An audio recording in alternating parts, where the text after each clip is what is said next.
Good morning and welcome to another day up in northern Minnesota. In this video, we are going to be working on the bunkhouse. I feel like it's really a gift to have temperatures in the 40s to even 50s for the middle of November.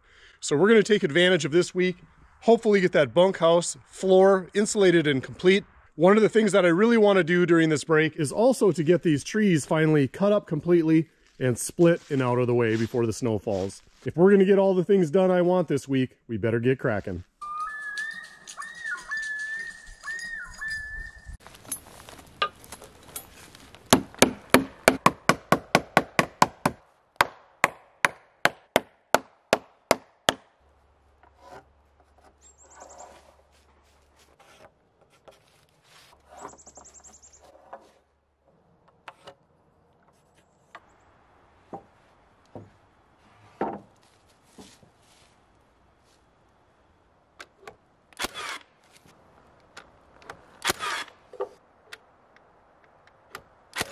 This board is twisted on me, so it doesn't line up very well.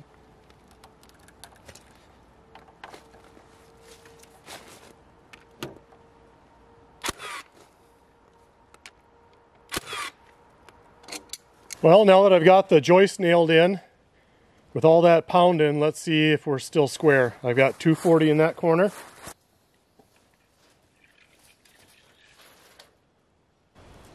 Just an eighth shy of 240. Close enough.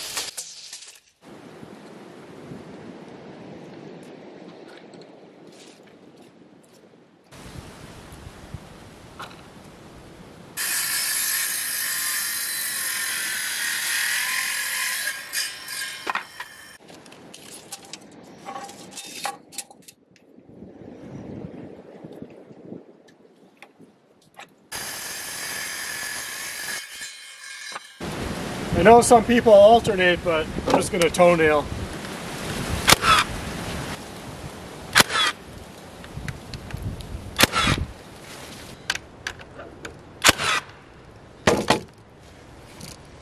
Where's my hammer?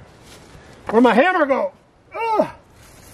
All right, I'll catch you guys in a little bit. Yay, and the blocking's done. So, and the weather has really changed. It is cold and it is windy. So that's all I'm going to do for today. I'm going to run into town and get a couple things. I think I have enough scrap boards to do the furring strips, so I'm not going to buy that, but I do need the glue. So still need to go to town one way or the other. But I am going to go in and get warmed up because I am chilled to the bone. It's probably, I don't know, 40? High 30s, but the wind and even working, I'm getting cold now. So, all right, I'll catch you guys later.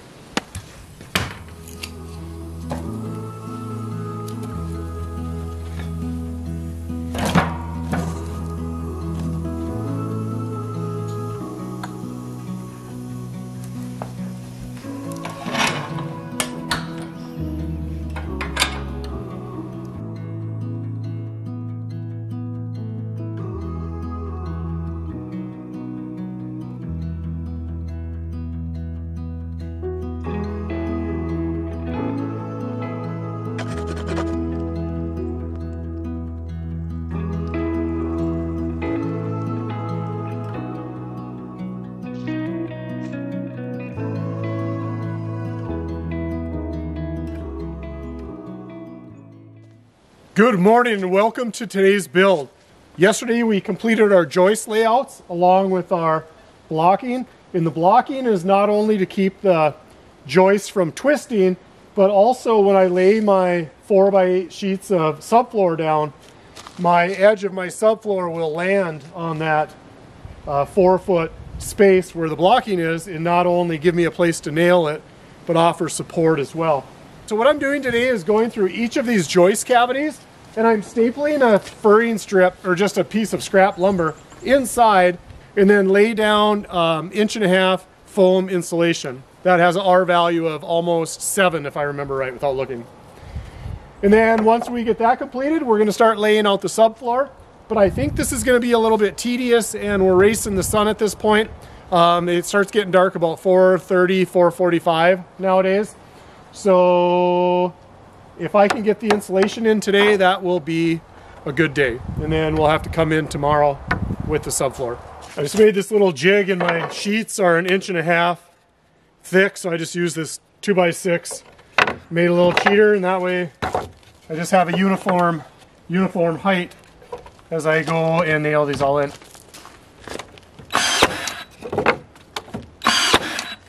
All right, so that's the plan.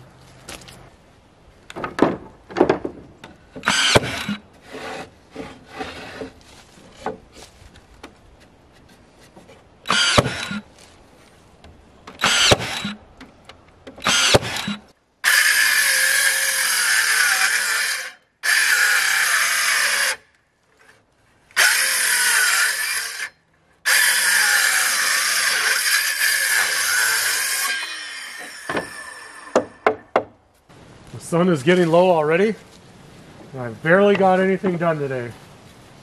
I knew what happens when you go to town, so I hate going to town. You waste half of a day going there and back by the time you get all the errands done.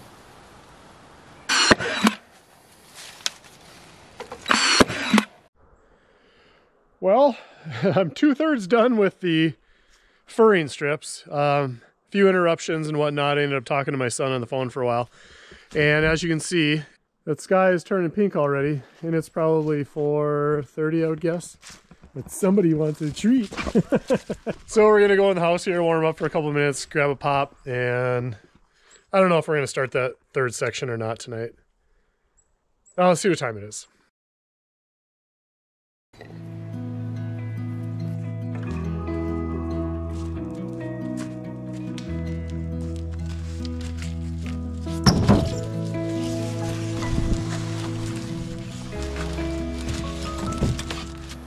So on my shed cabin, what the Amish do is normally they would put a piece of sheathing down, and in the event of the cabin it was pressure treated plywood, like 1/8 inch, quarter inch or something. And then they would put foam on it, and then they would put their subfloor on top of that. And that would create this impermeable space where nothing had access to the foam. And then of course your siding would go across the front. I think they use probably 1/2 inch pink foam, which has an R value of about 3, if I remember right, versus this 1.5 inch, which has a R value of 6. So I doubled the amount of R value with only an extra 1/2 inch. So my thought originally was to do the sheathing sandwich method, but I was a little bit nervous that 1.5 inch of space for the screws to go into the joists might be pushing it as far as for strength. So my next idea was I'm going to cut these pieces and lay them into the joist cavity on those furring strips that we made.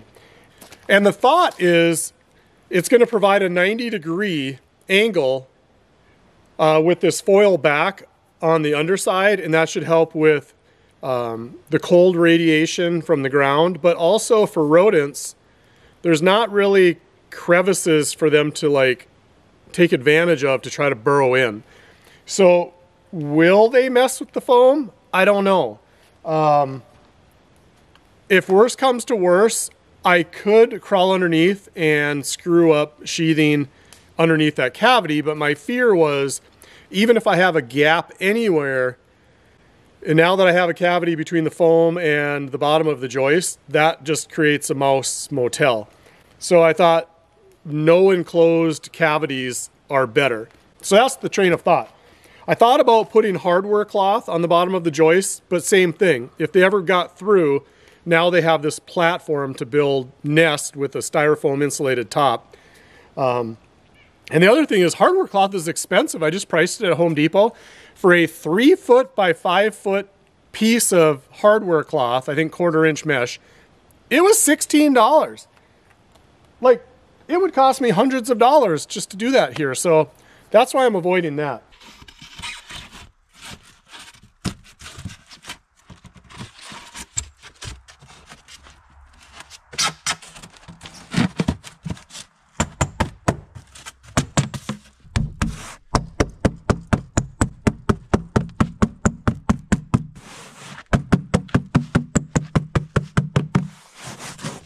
Okay, now if they can all be that tight without gaps, I'll be happy. that's the theory anyway. That's what we're gonna go with. Another thing I've seen is bubble wrap just laid on top of the joists. Read a lot of mixed comments on whether that's effective or not. I know Boss of the Swamp did that. He swears by it, but he also has skirting on his cabin. If you dig underneath the snow, the ground is generally around that 30-degree mark. So having skirting allows an air cavity, and then of course the heat from the cabin on top. The problem is that creates a warmer environment that's enclosed for rodents. And if you remember Boss of the Swamp's video, all the rodent problems he had underneath the cabin, where he had those bucket traps and everything else, and he just had oodles and oodles of mice living under there. So my thought is, I don't want to recreate that warm, skirted, protected cavity underneath the cabin, because I think that will attract mice. I don't know. This is a learning curve. Give me your thoughts on it. The one thing that I do know is that if this method is catastrophic and the mice get to it, I'm really not out anything. They might make a mess of styrofoam pieces on the ground. They're still not going to get into the cabin. They may wreck the insulation, but you know, there's a lot of cabins out there that don't have insulation in the floors. Heat rises, cold air sinks. So even in my cabin with the pink foam, you still want slippers in the wintertime. I just don't think there's any getting around that when you have a cabin that's not built on like a basement or a slab foundation. So anyway, this is what we're going to try. But the reason I'm laying these out now is I really wanted to check one last time the square of the platform, just because I don't want to start screwing down subfloor and have it be off like a ½ inch. And granted, I don't know that there's anything I can do about it now, but better to try it and be aware of it now than start gluing stuff down permanently. So that's what I kind of wanted to check now. I think we're pretty good, guys. I think we're actually starting square, which is, if you know me, that's a miracle in and of itself. This video is not a how-to video. Trust me, it's for your entertainment purposes only. I'm learning as I go here, but let me be living proof that you can do these things without having any knowledge or any skills, just by learning from others' mistakes.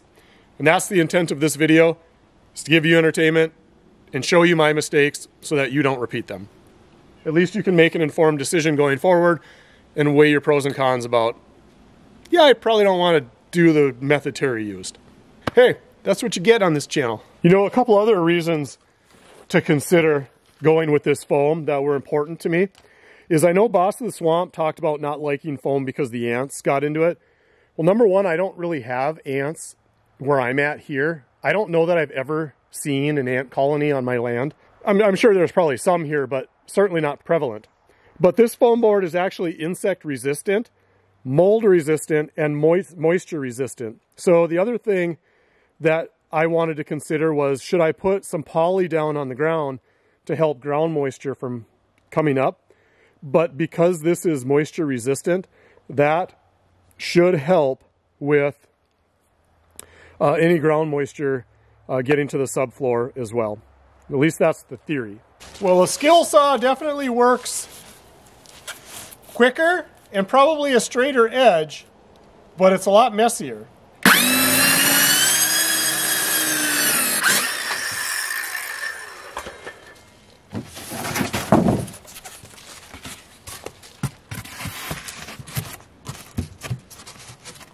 This is going to be a tedious process. I've been pretty happy with as tight as they're going in.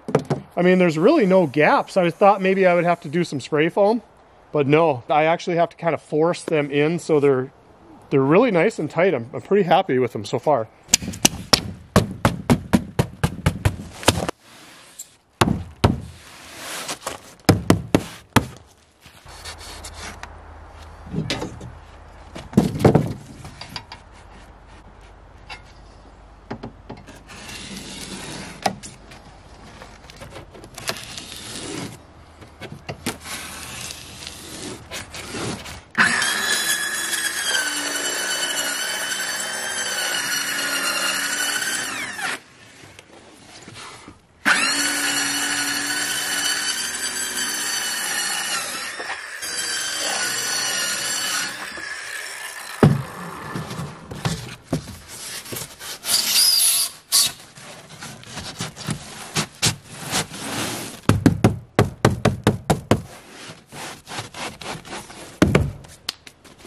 Donezo! Nice. And the next step is to apply construction adhesive and nail down the subfloor.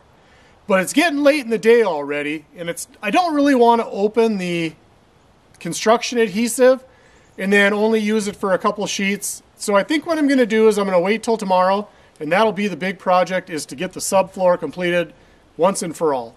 Then we'll get the deck waterproofed and tarped, and next week, hopefully we'll start framing. Well, this tarp is supposed to be 12 by 16, but it's hard to doubt whether that's true or not. Well, I suppose it is. No, it's not. That's not even close. It says 12 by 16. Somebody's lying. I don't think my math is off that much.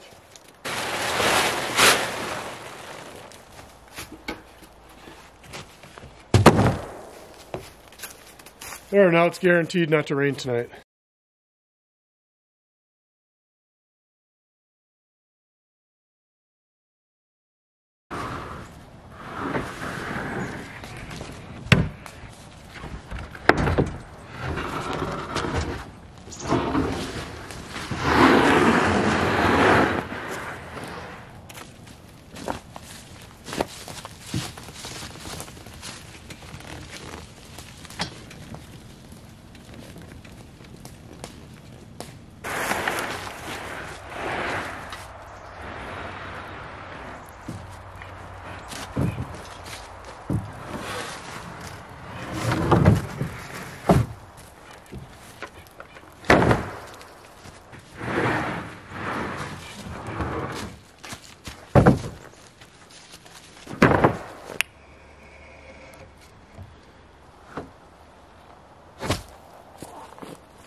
Okay, let's see how far off I am now.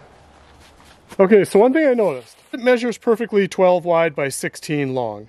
But when I put my sheet goods down, I'm shy. So they're too small. So I think what's going to happen is I'm just going to run, when I run the sheeting, I'm just going to rest that OSB on the lip. And I don't know what else to do. I mean, my dimensions are right. I don't know why these are all not perfect. And granted, there can be some wave in my 16-foot board too, and that definitely could make a difference. But I don't know what to do at this point. It is what it is, I guess. Well, that would explain it. These panels are a 1/4 inch short of true measure. So times 3, that's 3/4 of an inch. I don't know, but let's get it nailed.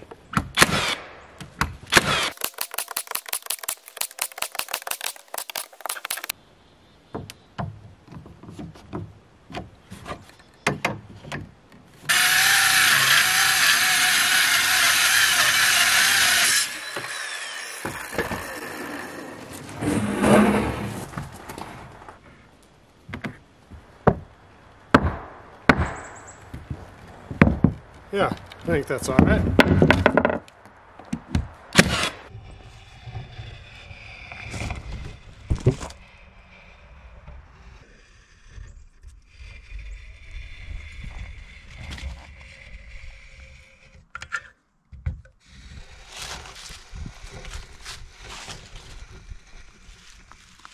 So basically one small tube to every 2 4x8 sheets.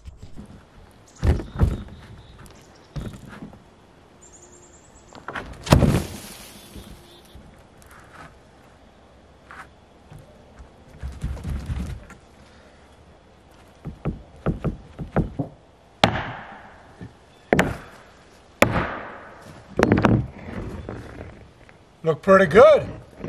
It'll look at it pretty good.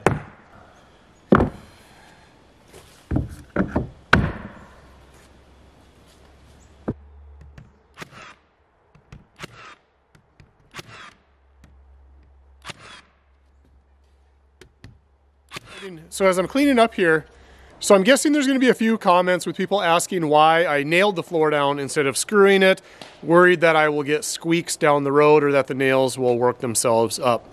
I researched both methods, and the one thing that I found was an acceptable alternative to screws is using the glue and ring shank nails.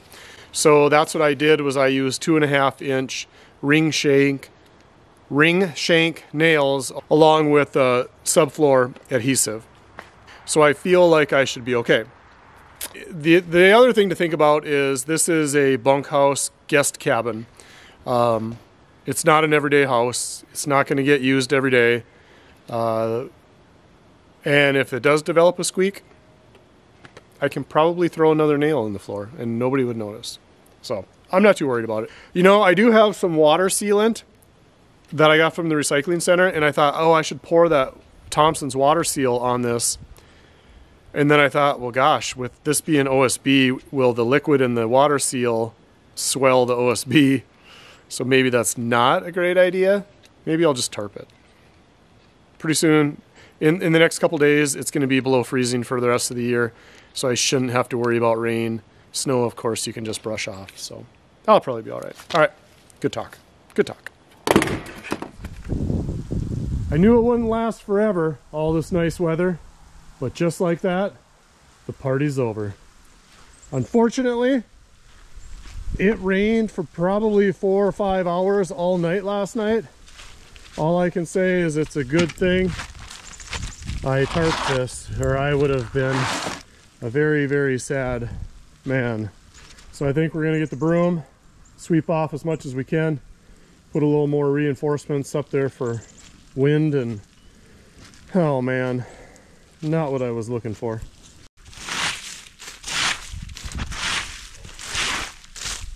Well, for all the water that's puddled up here, it must be fairly level. I guess that's a good sign.